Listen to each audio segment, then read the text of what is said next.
Hi, everybody. You know, we all face moments in time where we have to do a lot of thinking. We got to look at the big picture, and sometimes it's not the one thing we want to do, it's what we need to do. I am an ordained minister, and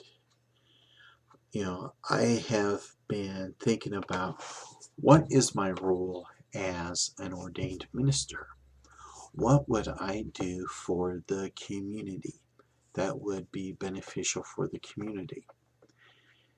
And, one of the reasons why I became an ordained minister, I live in Iowa, and I did it so that when gay marriage passed, if anybody was looking for a minister or was having problems finding a minister to perform a gay marriage, I would volunteer to do it.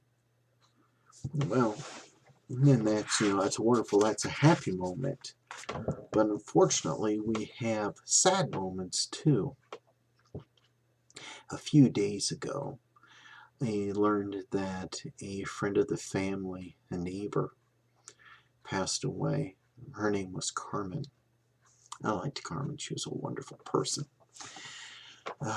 She was a neighbor, and she was just somebody that was very nice.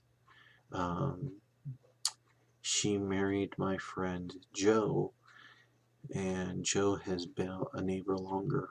He lived in this house, in their house, I think since I was around 10 years old, and he was married before his wife passed away, and he went a few years on his own, and he had some questionable relationships, but then he found Carmen and they got married, and they had a wonderful life. They truly loved each other.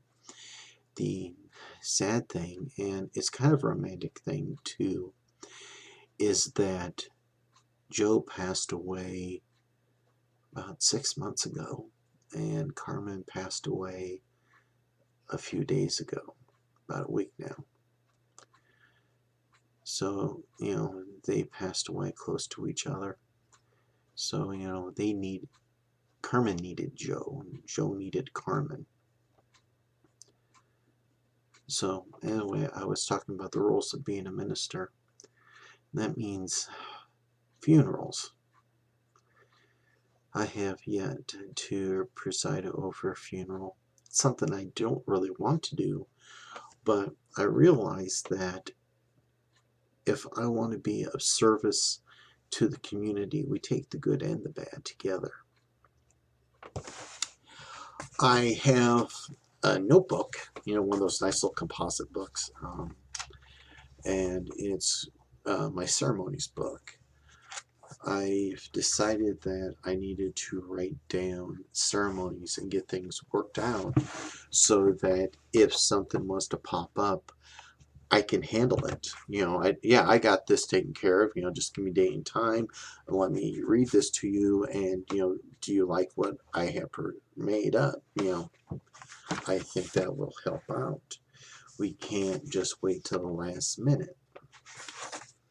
So I wrote a generic funeral speech, and I wanted to share it with you, and I would love to get some feedback. I've tried to figure out what the best thing to say is, because a funeral is not just about the person passed away. It's so much more. So please let me read this to you, and like I said, I would love to get some feedback.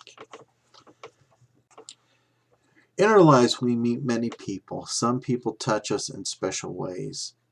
We also learn that every person is special in so many ways as well. A person could be a son, brother, father, uncle, grandpa, lover, friend, or coworker. Or she could be a daughter, sister, mother, aunt, grandma, lover, friend, or coworker. Our biggest enemy is time. We face something that never stops. Each of us only has so much time to live on this earth. So we must say goodbye to people during our lives. Today is a day that we must say our goodbyes to someone that has touched our lives in some manner. We are saddened by losing those that are important to us. This is how we grieve. The 7 steps of grieving remind me that sadness is just one emotion that we'll be feeling. We will be angry because this person is now gone.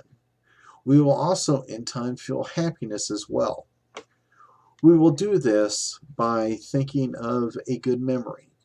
So let's lower our heads and think of a good moment with Carmen. Some moments are special and sacred, those that we keep to ourselves between parents and children or husbands and wives. These thoughts bind us together eternally. Thoughts of other actions are also very important. Sharing memories keeps those that have departed close to us. I agree that as long as we remember people dear to us, they never truly leave us. We must remember what is involved with life. We have talked about our loss and grief, but what is life? Life is a collection of moments in a specific order that we only get one chance on. Please reflect on your life and the life of Carmen. We all have our successes and failures, days of complete joy and of pain.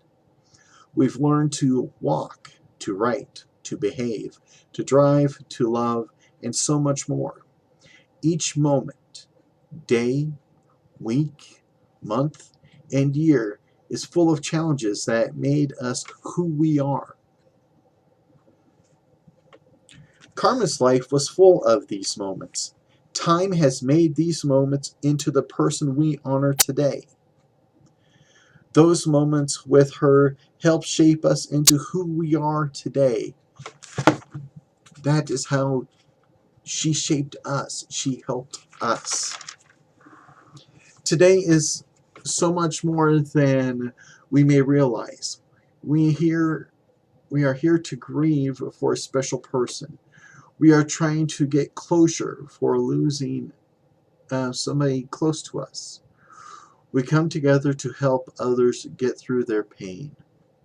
We tell stories and look at pictures to give respect to the one that passed away. And we come here to give one last goodbye. As we say our goodbyes today, please remember one thing. Don't let today's goodbye be the only time and words you say to family and friends.